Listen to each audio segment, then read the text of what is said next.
This is ATN Global News. First, the headlines.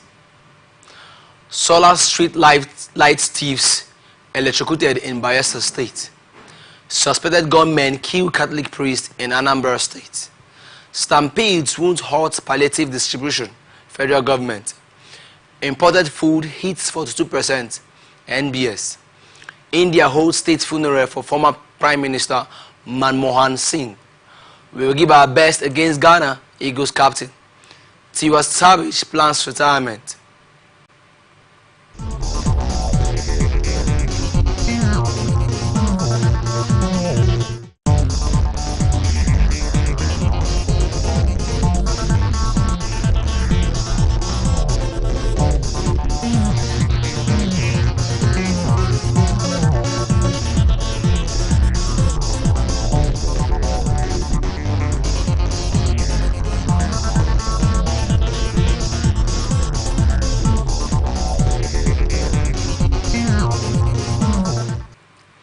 And now to the rest of our stories.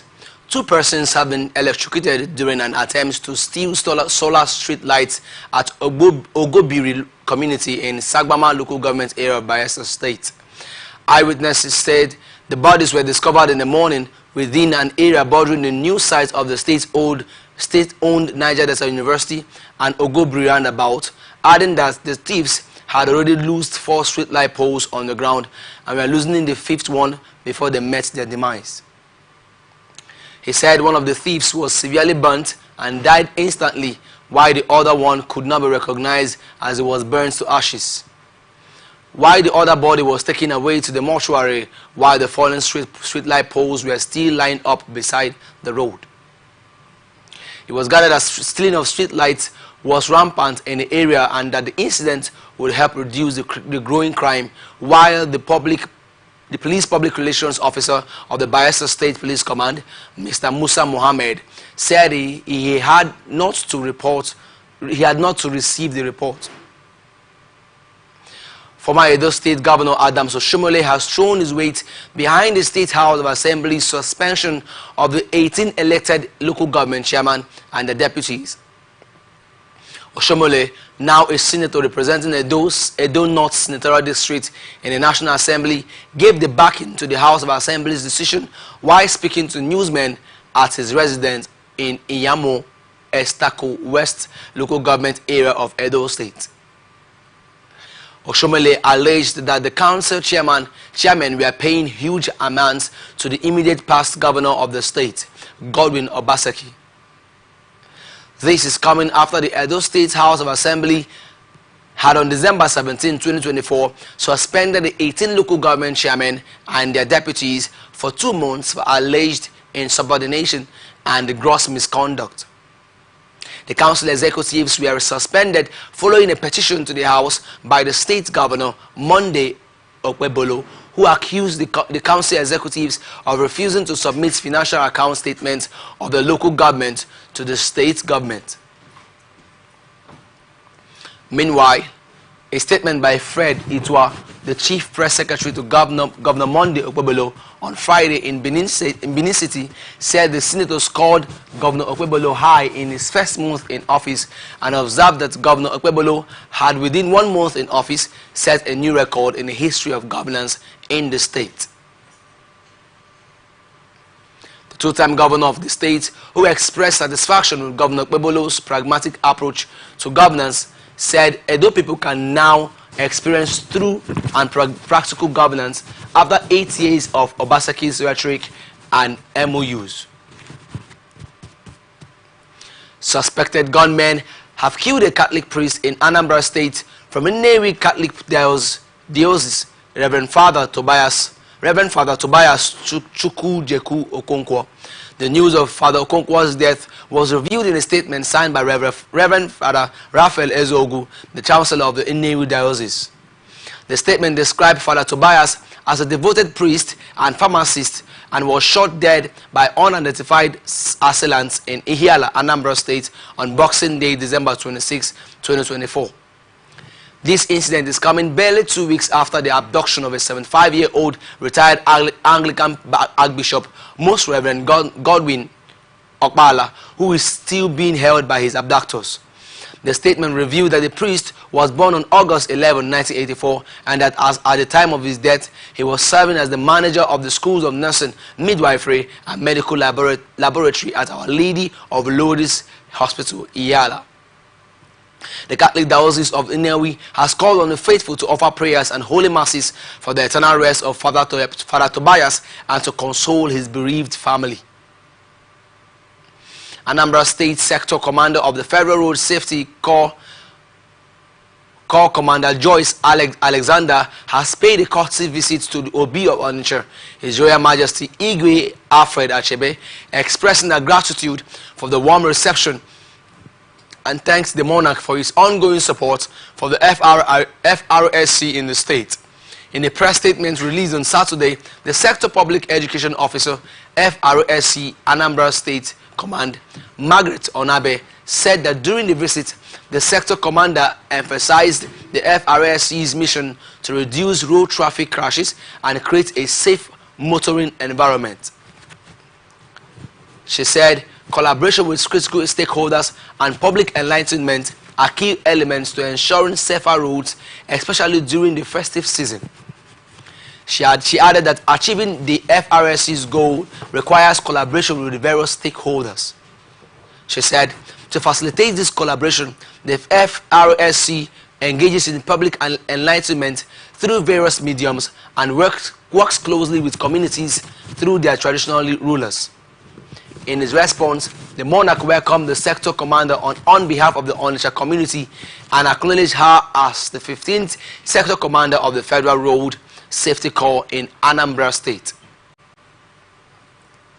He shared his experiences with the FRSC and called for greater public education aimed at drivers, particularly targeting transport owners, fleet operators, to ensure they are held accountable for any unprofessional conduct on the road.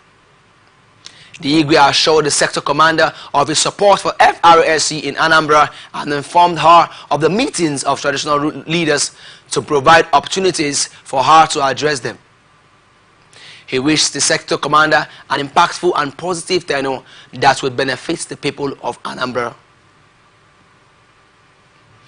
Former Governor of Ebonyi State and Minister of Works, Senator David Umahi, has endorsed Governor Francis Nwifuru for second term in office come 2027. Umahi, who disclosed this when he received members of Easy National Youth Forum who paid him a Christmas homage at his Omonagu Uburu country home in Ohazara local government area of the state, commended the Easy Youths led by their national president, Barrister Andrew Chibueze Elom, for paying him such a surprise visit during the Yuletide. He maintained that Governor Nwifuru would serve Ebonyi people for the second term in office like him and other former executive governors of the state, while the national president of Easy National Youth Forum, Barrister Andrew Chibueze Elom, explained that he led his members to thank Umahi for fulfilling his promise to hand over the state's governorship seat to an easy man. Elom pleaded with Umahi not to leave his successor Nwifuru halfway, but to guide him always to avoid going astray in his administration. Committee for the Defense of Human Rights has called on the Inspector General of Police, Kayode Egbetokun, to reinvestigate the conspiracy to commit armed robbery and stealing case which a 17-year-old boy, Segun Olowukere, allegedly committed in 2010 in Osun State. Olowukere, who was pardoned by Governor Ademola Adeleke on Thursday, was convicted and sentenced to death by Justice Jide Falola of an Osun State High Court on December 17, 2014, 4 years after being an awaiting trial inmate at the Ilesha Custodial Center, and as of the time of his conviction, Olowukere had reached 21 years. Olowukere, alongside another convict, Sunday Morakinyo, conspired in November 2010 to rob one Oguntade Faramade of his fowls and eggs worth 20,000, and we are also accused of robbing Balogun Taye of his 2 mobile phones and attempting to rob another person, Alhaja Umani Oyewo, in a house.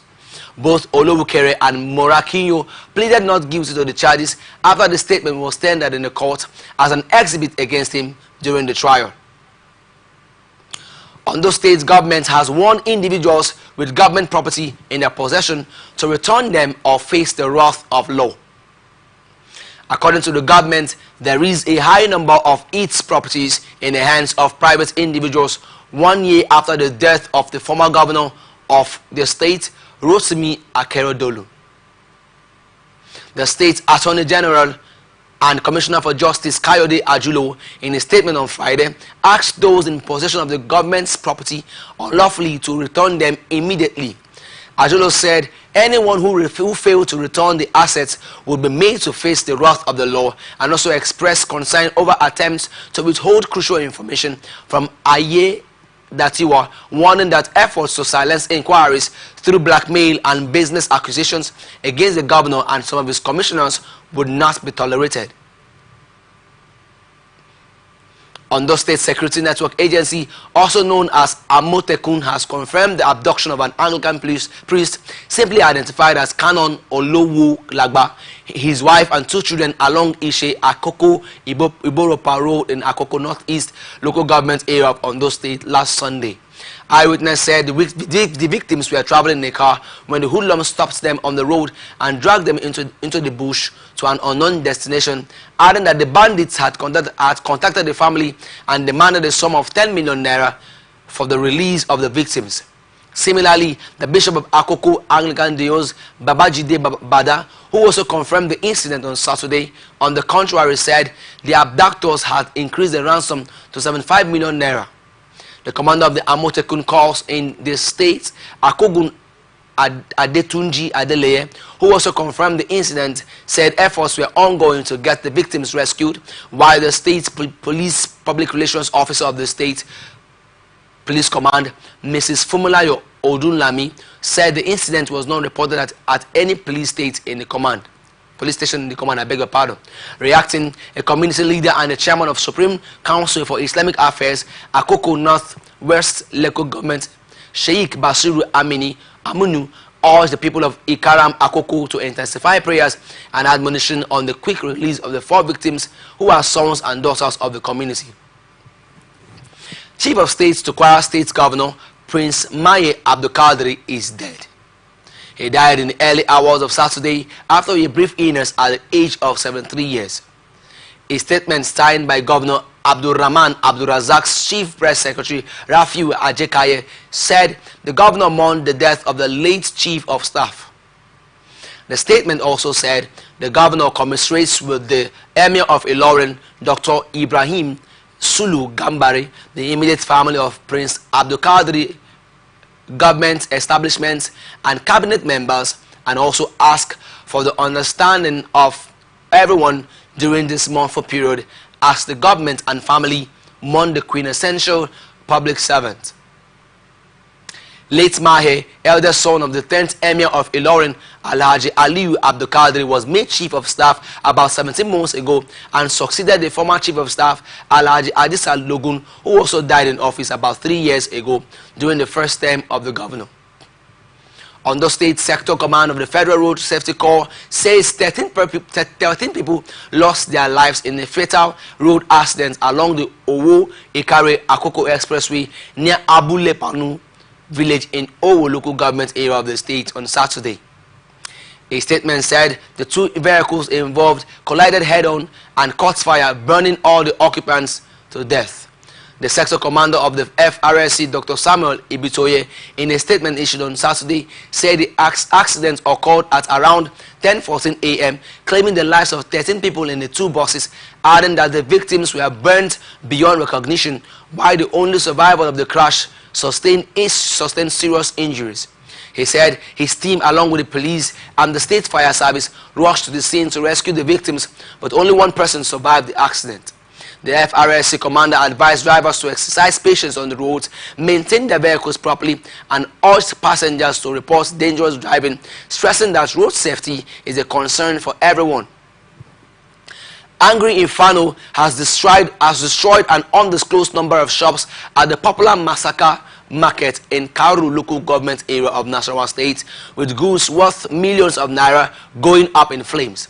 The incident, according to an eyewitness, started from a commercial bathroom commonly known as Kidan Wanka, and spread to other shops around 11:45 p.m. on Friday night, and multi-million naira shops, particularly the section selling perishable items and electronics, were completely engulfed by the fire. One of the traders whose shop was destroyed, Musa Hudu, said the fire had shattered his plans to expand his business in the coming months, and lamented that the incident started unexpectedly when everyone had already retired to their homes for the night, and no one could pinpoint the cause of the fire.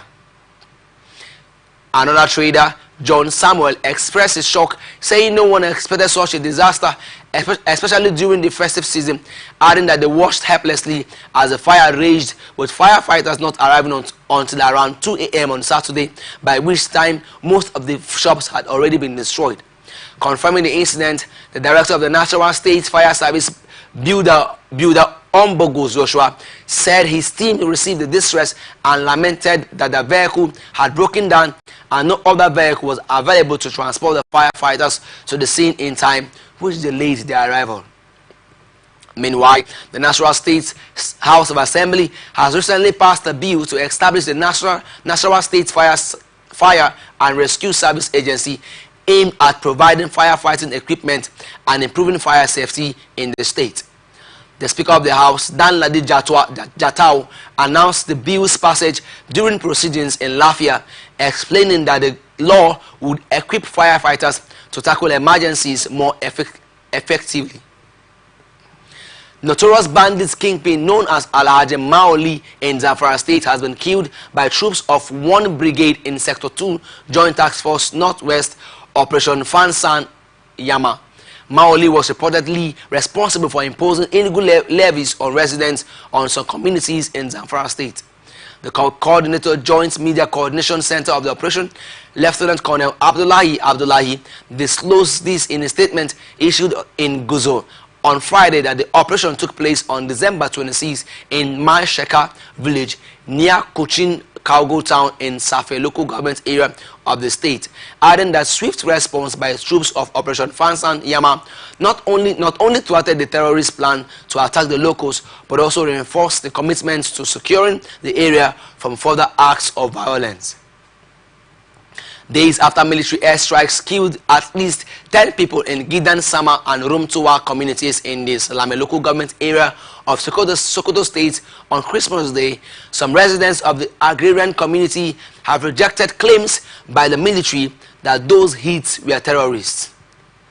Reports indicated that the fighter jet was targeting Lakurawa terrorists in the areas, but in the process dropped explosives that killed residents and livestock and burned several food silos and houses.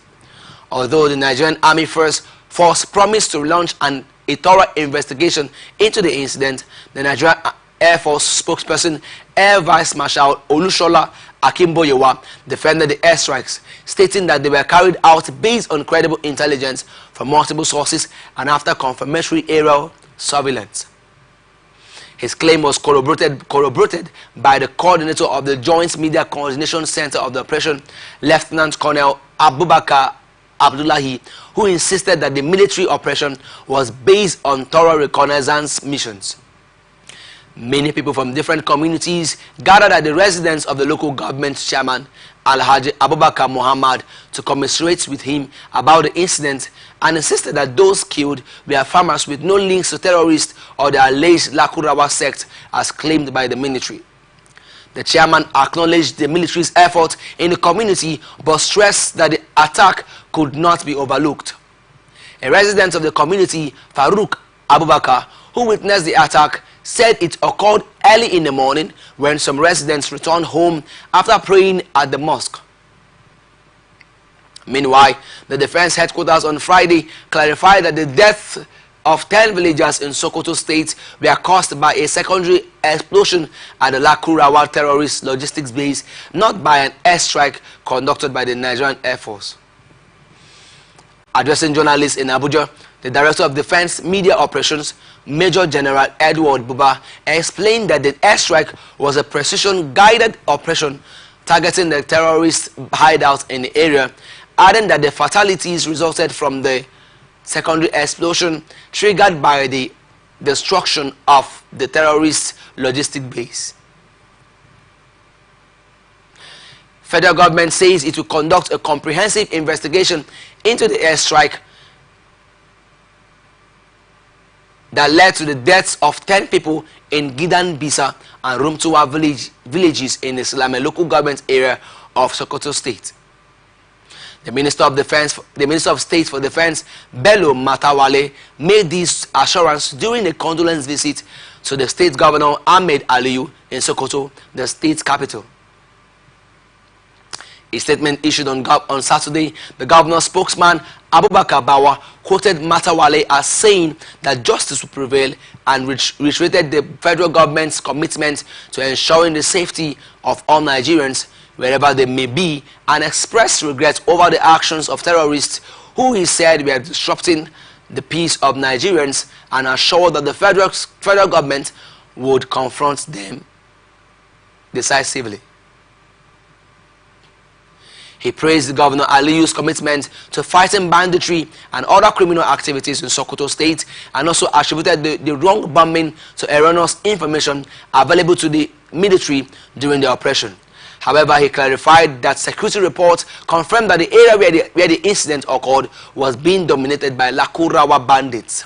In response, Governor Aliyu called on the military to improve its information gathering and surveillance to avoid hitting the wrong targets in the future, and commended the military and other security agencies for their continued commitments to ensuring the state's safety, and thanked President Tinubu for his concern regarding the incident.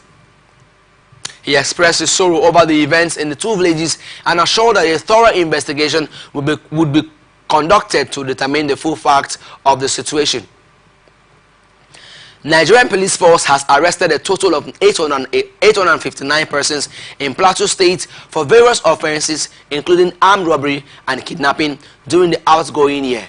The Plateau State Commissioner of Police, Emmanuel Adeshina, who disclosed this on Friday while briefing journalists on the arrest of 27 suspects who were paraded at the command's headquarters in Jos, the state's capital, said brief breakdown of the crime statistics for the year 2024 shows that 794 cases were reported, 859 suspects were arrested, 415 cases were charged to court, 46 kidnapped victims were rescued, 27 arms and 115 ammunition were recovered. The commissioner said all the suspects will be charged to court on conclusion of investigations. You're watching the Global News on Atlantic Television Network. We will be back after this break.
Welcome back. This is the global news on Atlantic Television Network. And now to the rest of our stories. Special Advisor to President Bola Tinubu on Policy Communication, Daniel Bwala, says claims by the military leader of Niger Republic, Abdurrahmani Tijani, that Nigeria is colluding with France to destabilize his country are despicable propaganda. He declared that the claims were aimed at inciting northern Nigeria against President Bola Tinubu, adding that the military leader deliberately chose a local language in the north.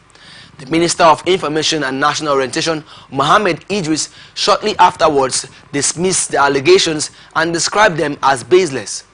Reacting to the allegations in a video posted on his X page, Bwala said the claims are baseless propaganda designed to create chaos and incite bad blood in northern Nigeria against Tinubu, stressing that Nigeria's long-standing leadership role in West Africa and its commitment to fostering bilateral relations with neighboring countries cannot be overemphasized. Northern leaders have expressed displeasure over President Bola Tinubu's declaration that there will be no reversal on the controversial tax reform bills. The leaders, comprising members of the National Assembly, the League of Northern Democrats, and the Northern Elders Forum, criticized the president's firm position, describing it as unilateral and devoid of inclusive consultations. This is coming after the maiden media chat held on Monday in Lagos by the president, who acknowledged that the bills might not be embraced by everyone, but maintained that there was no turning back on them, stressing that the tax reform bills were necessitated by the need to eliminate colonial-based assumptions in the nation's tax environment. Lawmaker representing Nasarawa South Senatorial District, Senator Mohammed Onawo, said the president must allow National Assembly members to perform their duties without undue interference from other arms of government, and stressed the importance of adhering to due legislative procedures, adding that as a former legislator, the president should respect the established process. Also commenting on the issue, Senator Ibrahim Gobe, who represented Sokoto East in the 9th Assembly, accused Tinubu of playing politics of tribalism with the tax reform bills. On its part, the Northern Elders Forum said Tinubu's declaration that the tax reform bills are here to stay undermine the principle of democracy. The spokesman for the Northern Elders Forum, Abdul Aziz Suleiman, cautioned Tinubu against causing a crisis between the executive and legislative arms of government. Federal government has assured Nigerians that the recent stampedes that claimed many lives in Abuja, Oyo, and Anambra State during food distribution events wouldn't prevent relevant agencies from distributing palliatives to vulnerable persons in the country. Minister of Information Idris Mohammed disclosed this while reacting to reports of states issuing new directives for palliatives distributors to adhere to. Following the deaths of 39 people in 2 stampedes in Abuja and Anambra State, the Inspector General of Police issued tough guidelines to organizers of palliatives distribution to avoid future occurrences, adding that 29 people were declared dead, while 32 others sustained various degrees of injuries in the Anambra incident, which occurred on December 21 at Okija in Ihiala local government area of the state. The stampede occurred when a philanthropist, Chief Ernest Obiejesi, popularly known as Obi Jackson, was distributing free Christmas rice at his Okija home, and in the Abuja stampede, 10 people reportedly lost their lives, and several others sustained injuries at the Holy Trinity Catholic Church, Maitama, Abuja, on the same day.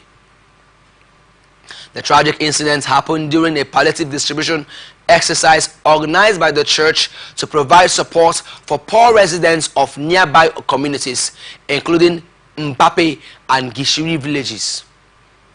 In response to the frequent stampedes during philanthropic activities in parts of the country, the Lagos State Governor Babajide Sanwo-Olu directed that individuals and organizations planning to distribute items to large gatherings during the festive season must obtain approval from the Lagos State Safety Commission.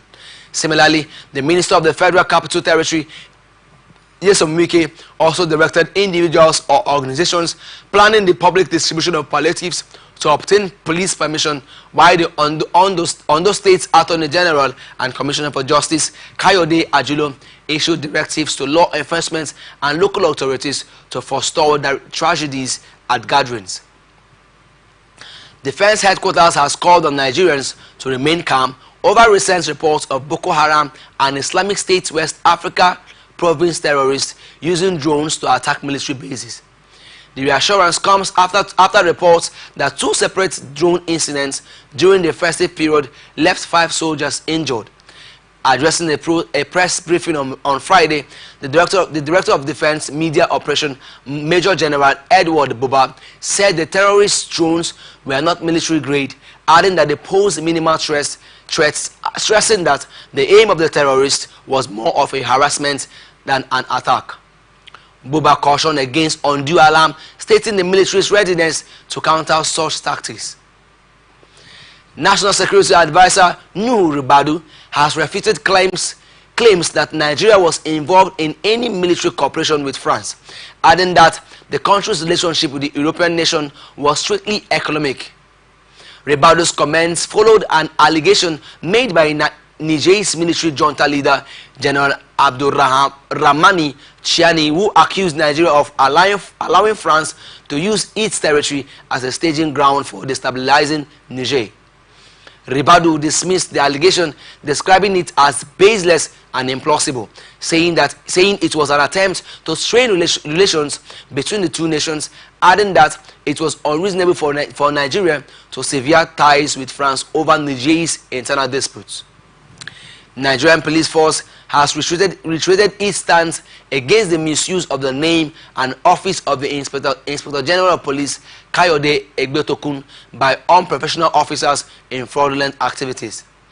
A statement released on Saturday, the force's public relations officer Muyiwa Adejobi expressed concern over the conduct of officers whose actions, he said, continue to tarnish the reputation of the force and undermine public trust, stressing that despite the repeated warnings and disciplinary actions taken against those who have been exposed, some officers are still engaging in these shameful acts that erode public trust. Adejobi further disclosed that the intention behind the tactic was to intimidate victims into believing that the IG is aware and approves of their illegal activities, while the victims are often deterred from reporting the incidents to higher authorities. The FPRO urged the public to be vigilant and report any instances of misconduct or fraudulent behavior by police officers to the appropriate authorities, including the heads of the complaints response units in their states or the Commissioner of Police. Inspector General of Police IGP Kayode Adeolu Egbetokun has expressed deep shock and sadness over the passing of 2 retired senior officers, retired DIG Moses Ambakinia Jitobo and Pastor Bola Longe, AIG retired. Retired DIG Moses Jitobo, who served as the Deputy Inspector General of Police in the Department of Information and Communications Technology at Force Headquarters before his retirement in 2023, passed away in the early hours of Friday, December 27, 2024, after a brief illness. Pastor Bola Longe, AIG retired, who served as the Commissioner of Police in Nasarawa State and as the Assistant Inspector General of Police in charge of federal operations at Force Headquarters, Abuja, before his retirement in 2021, passed away on Sunday, December 22, 2024. IGB Egbetokun, in a statement signed by the Force Public Relations Officer, ACP Olumuyiwa Adejobi, acknowledged the immense contributions of these officers to the Nigerian police force, their dedication to service and their unwavering integrity, and described their death as a great loss to the entire Nigerian police force, and extends his heartfelt condolences to the families, friends and colleagues of the late retired DID Moses Jitobo and Pastor Bola Longe, AIG retired, and also prayed for solace during this difficult time. May their souls rest in peace. Federal government has expressed concern over escalating post-election violence in Mozambique, which has claimed over 121 lives and injured more than 380 people. The unrest has been particularly intense in the capital, Maputo, and other cities, including Beira and Nampula. The violence erupted following the announcement of presidential election results, which declared Daniel Chapo of the Mozambique Liberation Front as the winner with 65% of the vote, while the opposition leader rejected the results, leading to widespread protests and clashes. A statement issued by the spokesperson of the Ministry of Foreign Affairs, Kimiebi Ebienfa, called for calm and urged all political actors in Mozambique to resolve their grievances through lawful and peaceful means. And now on to business news. According to the Consumer Price Index reports released by the National Bureau of Statistics, Nigeria's imported food inflation surged to 42.29% in November 2024 and represents a significant rise from the 23.74% recorded in November 2023, marking an 18.55 percentage points year-on-year increase. On a month-on-month basis, the inflation rate increased from 40.96% in October 2024, a 1.33 percentage point rise in just 1 month.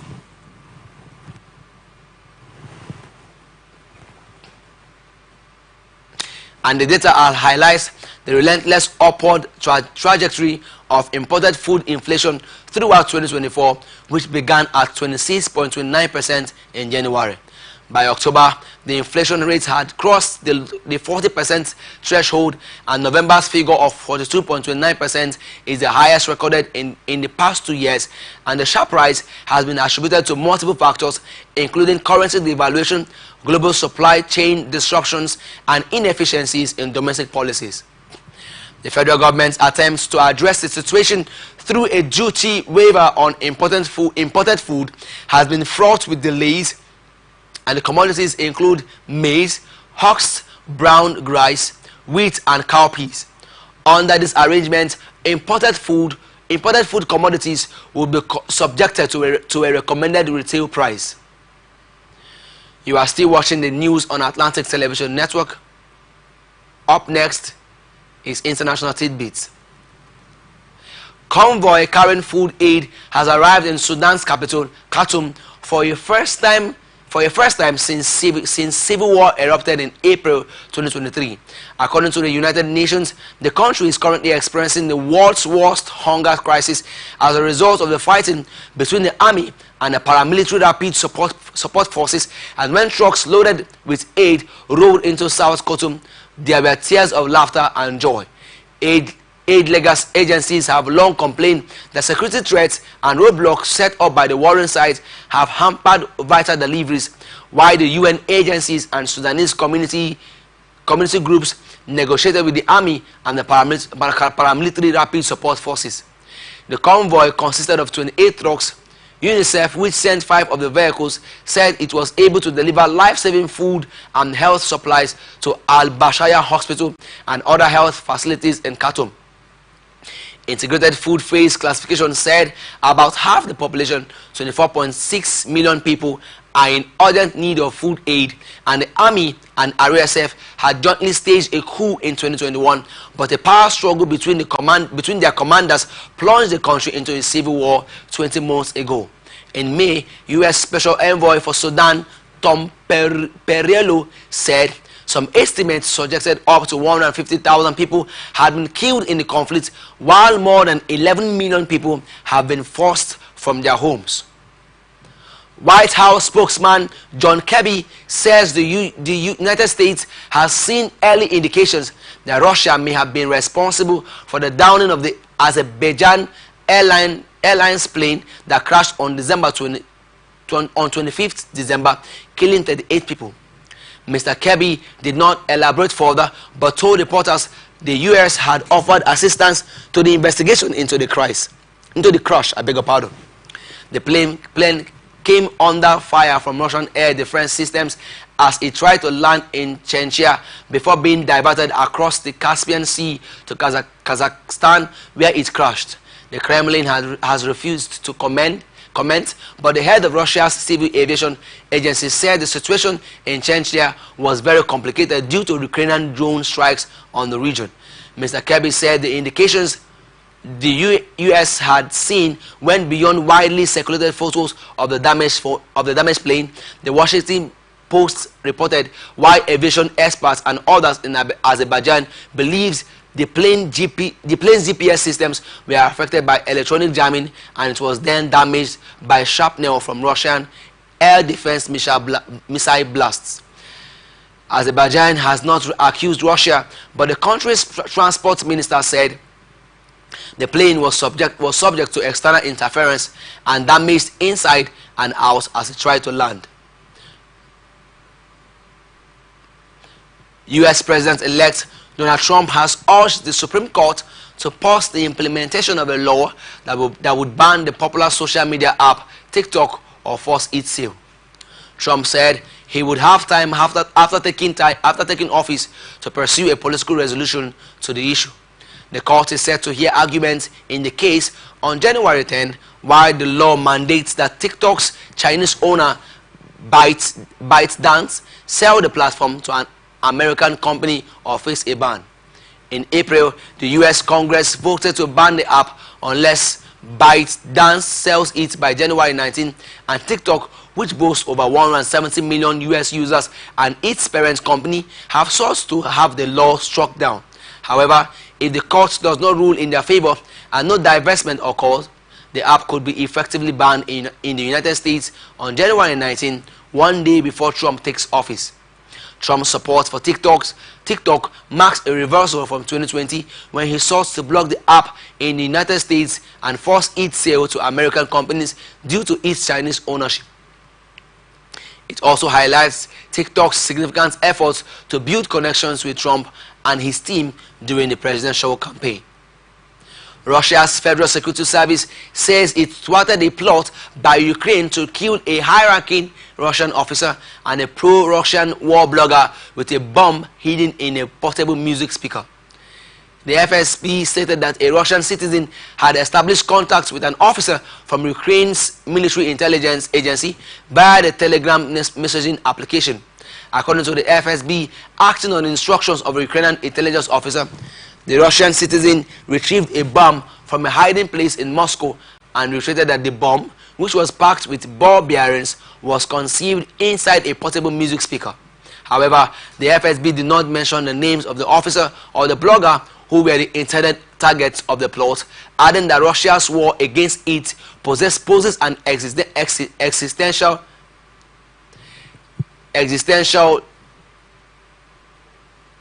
Russia's war existential threats, threats to the Ukrainian side, to the Ukrainian state, and has made it clear that it regards targeted killings aimed at weakening morale and punishing those Kyiv deems guilty of war crimes as legitimate. Russia, however, has condemned these actions as illegal acts of terrorism, accusing Ukraine of assassinating civilians such as Daria Dugina, the daughter of a nationalist ideologue, in 2022. India has accorded former Premier Manmohan Singh, one of the architects of the country's economic liberalization in the early 1990s, a state funeral with full military honors, complete with a gun salute. Singh, who held office from 2004 to 2014, died at the age of 92 on Thursday, after which 7 days of state mourning were declared. The honors were led by President Draupadi Murmu, with Prime Minister Narendra Modi in attendance, along with the country's top civilian and military officers. Bhutan's King Jigme Khesar Namgyel Wangchuk also attended the ceremony, while opposition leader Rahul Gandhi, who called the former prime minister his mentor and guide, joined Singh's family as they prayed before his cremation. Earlier, mourners gathered to pay their respects to Singh. His coffin, draped in garlands of flowers, was flanked by a guard of honor and carried to his Congress party headquarters in New Delhi. And now, ATM Sports News. Rivers United technical advisor Finidi George has demanded an improved performance from his players ahead of their match day 19 fixture against Plateau United. the Pride of Rivers have managed to secure only 2 wins in their last 5 league fixtures. Rivers State will face Plateau State at the New George Stadium on Monday. Kano Pillars technical advisor Usman Abdallah says El Kalami Warriors would be under pressure during a Northern Derby clash. The Sai Masu Gida will take on El Kanemi Warriors in a matchday 19 fixture at the El Kanemi Stadium on Sunday, adding that his team will make some changes in their approach to the game. Kano Pillars occupy 7th place on the league table with 25 points. Home Eagles captain Junior Unduka has vowed that the team will give their all in Saturday's 2024 Africa Cup of Nations qualifying fixture against eternal rivals Ghana. Nigeria held their fellow West Africans to a 0-0 draw in the first leg, and the Eagles will look to make home advantage count in the reverse future.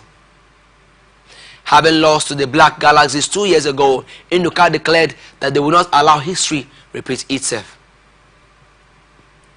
Super Eagles assistant coach Daniel Ogumodede says present form and not past encounters will determine who secure a place at the 2024 African Nations Championship CHAN. Nigeria will face perennial rivals Ghana in the second leg of the final qualifying round tie at the Gospel Akpabio International Stadium, Uyo, on Saturday. Today, the Black Galaxies have stopped Nigeria from qualifying for the competition twice in the past. Didi Dramani's side came out tops the last time both teams met in the qualifiers 2 years ago, while Ogumodede declared that they are not dwelling in the past and determined to qualify for the competition. And now, entertainment news. Nigerian singer Tiwa Savage has hinted at retiring from music. The 44-year-old said her upcoming album might be her last, and she now feels tired, stressing that she has done her best. On her Insta Savage on her Instagram, Tiwa Savage wrote, "This might be my last studio album. I am tired. I don't try."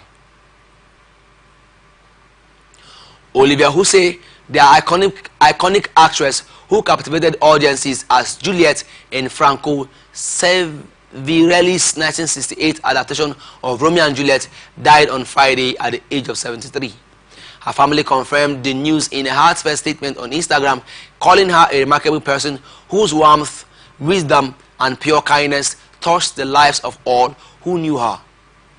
Jose, born in Buenos Aires, Argentina, was just 15 years old when she starred opposite Leonard Whiting in the Oscar-winning adaptation of William Shakespeare's Class, beyond her groundbreaking role in Romeo and Juliet. Jose built a diverse career in film and television. She starred in the 1974 slasher film Black Christmas and the 1978 adaptation of Agatha Christie's Death on the Nile, among other notable projects. In 2023, Jose and Whiting filed a lawsuit against the studio behind Romeo and Juliet, alleging child abuse over a controversial nude scene in the film, which featured the underage actors. While a judge dismissed the lawsuit later that year, Jose defended the scene in a 2018 interview with Variety, saying, "Everyone thinks they were so young, they probably didn't realize what they were doing. But we were very aware. We both came from drama schools and took our work very seriously."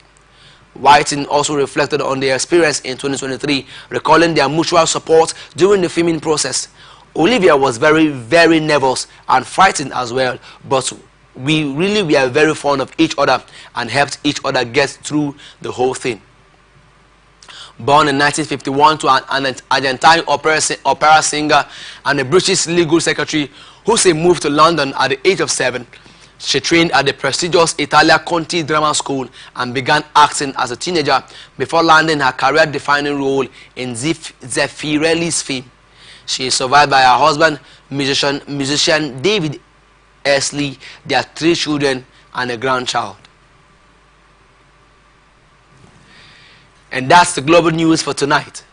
Before we go, another look at the major stories.